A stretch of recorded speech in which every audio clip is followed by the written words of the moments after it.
নমস্কার বন্ধুরা, আমি অসিত লাহিড়ী, তোমাদের গল্প দাদু। আমার ইউটিউব চ্যানেল বোম্বাগড়ের গল্প দাদু, এখানে তোমাদের সকলকে স্বাগত। আজকে আমি নিয়ে এসেছি একটা প্রবাদ বাক্য, যেটার নাম যত দোষ নন্দ ঘোষ। সেটাই আমি তোমাদের আজকে বলবো। চলো।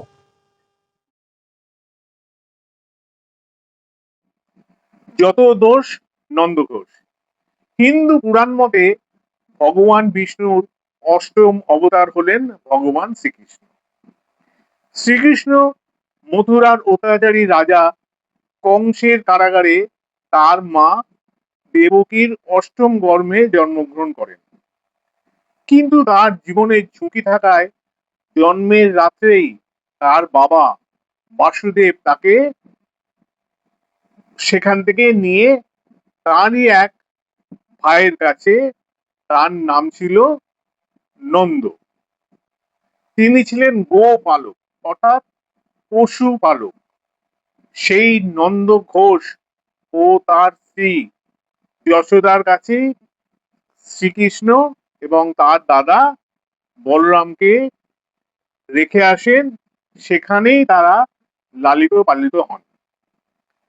এখন প্রশ্ন হলো, এই নন্দ ঘোষ কে এবং কি করেই বা এই প্রবাদ বাক্যের জন্ম যত দোষ নন্দ ঘোষ, সেটা নিয়েই আমরা এখানে আলোচনা করব।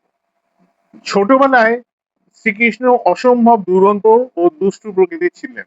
তিনি গ্রামের লোকেদের বাড়ি থেকে ননি, মাখন জাতীয় জিনিস ইত্যাদি চুরি করে খেয়ে নিতেন।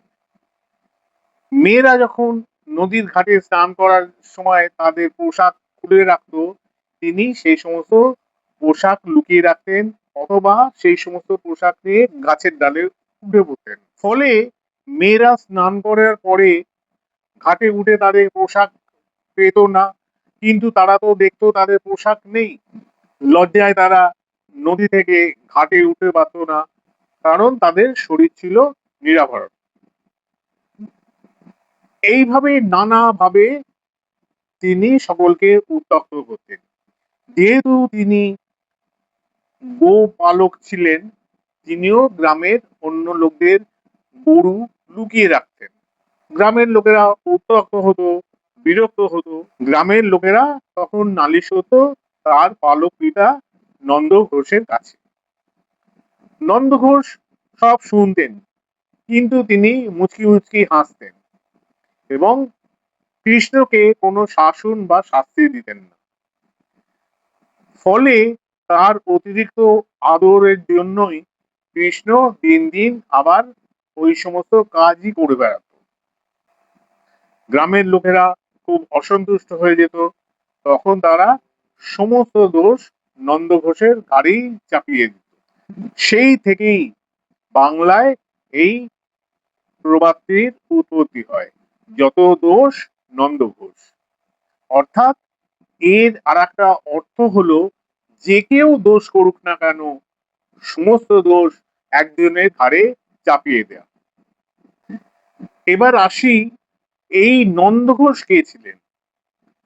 পুরাণ অনুসারে গোকুল রাজ্যের পাবন গোয়ালা বা গোপালক হিসেবে তিনি প্রাচীন যাদব সাম্রাজ্যের একজন বিখ্যাত ব্যক্তি ছিলেন, বা তিনি একজন অধীশ্বর বলা চলে।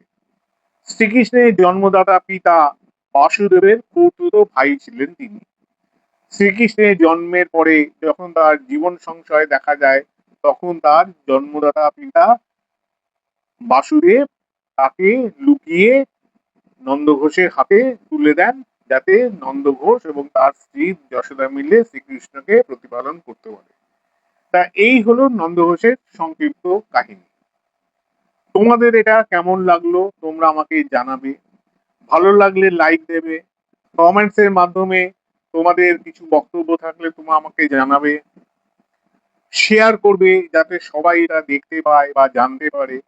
এবং যারা এখনো আমার এই ইউটিউব চ্যানেল বোম্বাগড়ের গল্প দাদু এখানে সাবস্ক্রাইব করনি তারা সাবস্ক্রাইব করবে।